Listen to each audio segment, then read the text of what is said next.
Nagphani tours and travels लेकर आया है हिमाचल प्रदेश का सबसे आकर्षक टूर पैकेज, जिसमें आपको मिलेगा शुद्ध शाकाहारी व जैन भोजन। अमृतसर, डलहौजी, धर्मशाला, कुल्लू, मनाली, शिमला, चंडीगढ़ आदि सभी टूरिस्ट डेस्टिनेशन आज ही कराएं। अपनी बुकिंग संपर्क करें श्री महावीर जी, भूपेंद्र जी जैन। हमने शास्त्रों में स्वाध्याय किया है, अध्ययन किया है और उसके माध्यम से जाना है। जैन धर्म में 24 तीर्थंकर हुए वर्तमान काल में, लेकिन 5-6 तीर्थंकर की ज्यादा प्रतिमाएं हमें भारत देश में देखने को मिलती हैं। उन 5-6 तीर्थंकरों की प्रतिमाएं देखने को मिलती हैं जिन पर गुरुदेव उपसर्ग आया हुआ है। उपसर्ग आने के बाद वह तीर्थंकर प्रसिद्धि को प्राप्त हुए हैं और वर्तमान काल में हम देख रहे हैं कि आपके ऊपर भी उपसर्ग आ रहा है और जिस प्रकार से उपसर्ग आ रहा है उसकी तुलना में दिन दुगनी रात चौगनी आपकी यश कीर्ति और प्रसिद्धि फैलती जा रही है।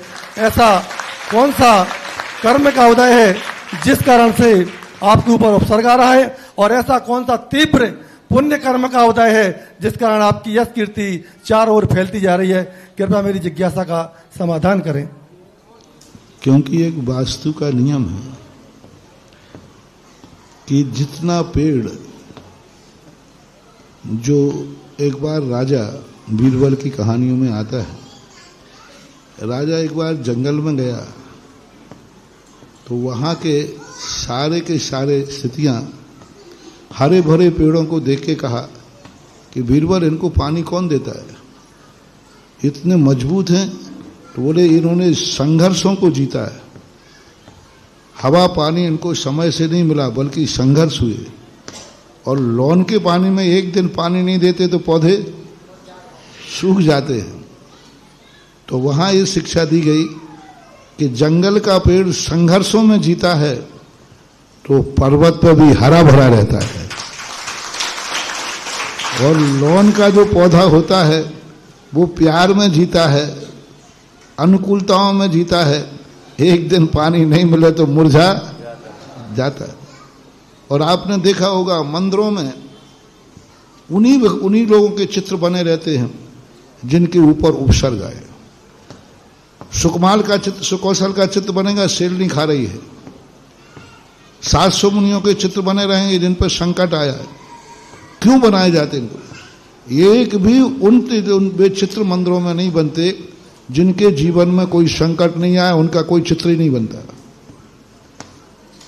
कितनी सतियां हुई जिनके जीवन में कभी संकट नहीं आए, उनके नाम भी दुनिया में कोई लेने वाला, लेकिन जिनके ऊपर संकट पे संकट आए उनकी कथाएं भी याद हैं और मंदिर में चित्र बने रहते।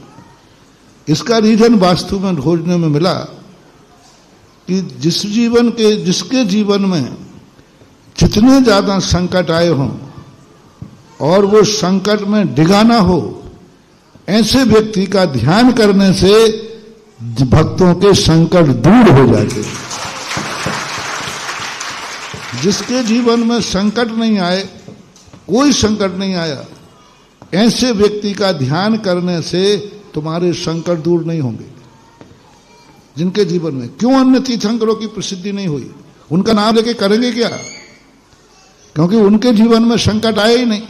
अब उनका हम ध्यान करेंगे तो हमारा संकट दूर होने वाला नहीं है।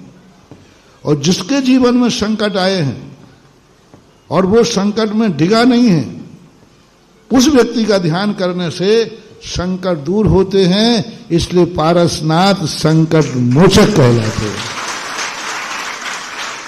अब पारसनाथ के बाजू में देखो 2 भगवान और हैं। नेमिनाथ जी हैं, उसके पीछे नमीनाथ जी हैं। इनका कोई नाम नहीं लेता, संकट में आने पर कोई नाम नहीं लेता, क्योंकि उनके जीवन में संकट आए नहीं। नमीनाथ भगवान के जीवन में कोई संकट नहीं आया। तो ये वास्तु का सिद्धांत है।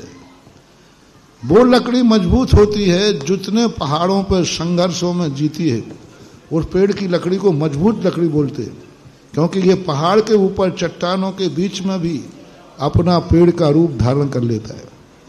इसलिए हमारे आचार्य महाराज ने तो स्पष्ट लिख दिया, संघर्षमय जीवन का अंत हर्षमय होता है। आचार्य महाराज की पंक्ति है मूक माटी में, संघर्ष का अंत हर समय होता है। इसलिए ये सब चीजें होती रहती हैं, चलती रहती हैं।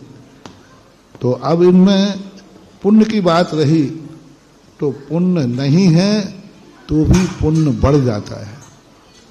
पुण्य कब बढ़ जाता है कि यदि हम अपने किसी भी प्रतिकूल परिस्थिति से हम भागे नहीं और उसका नाश नहीं करें तो अपना पुण्य बढ़ता है, बहुत पुण्य बढ़ता है। और ये भावना करें कि भगवान इन संकट करने वालों को भी सद्बुद्धि आए, समता भाव आए, शांति भाव आए, इनका भी कल्याण हो, ऐसा भाव आते ही पुण्य और बढ़ जाता है। और पुण्य बढ़े या नहीं बढ़े, अपने धर्म और साधना के माध्यम से, मैं तो हमेशा कहता हूं, संकटमय जीवन की जिंदगी का आनंद एक बहुत आनंद है। जिसके जीवन में संकट नहीं आया तो 2-4 पाल लो।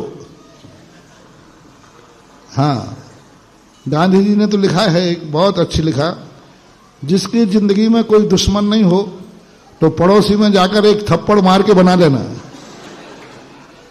गांधी जी का है, आप गांधी जी की जीवन गाथा में पढ़ना।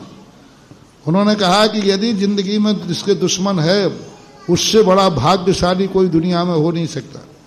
जैसे पारसनाथ भाग्यशाली, देखो आज दुनिया में पारसनाथ इतने भाग्यशाली, सबसे ज्यादा मूर्तियां हैं क्योंकि उनके पीछे दुश्मन था। तो इसलिए उन्होंने लिखा कि अपनी जिंदगी को ऊंचा उठाना है तो हर व्यक्ति को एक दुश्मन बना के रखना है। और उन्हीं ने ये लिखा है कि यदि तुम्हारा कोई दुश्मन नहीं हो तो एक दिन पड़ोसी को जाके थप्पड़ मार देना, कहना। तो ये नीतियां हैं।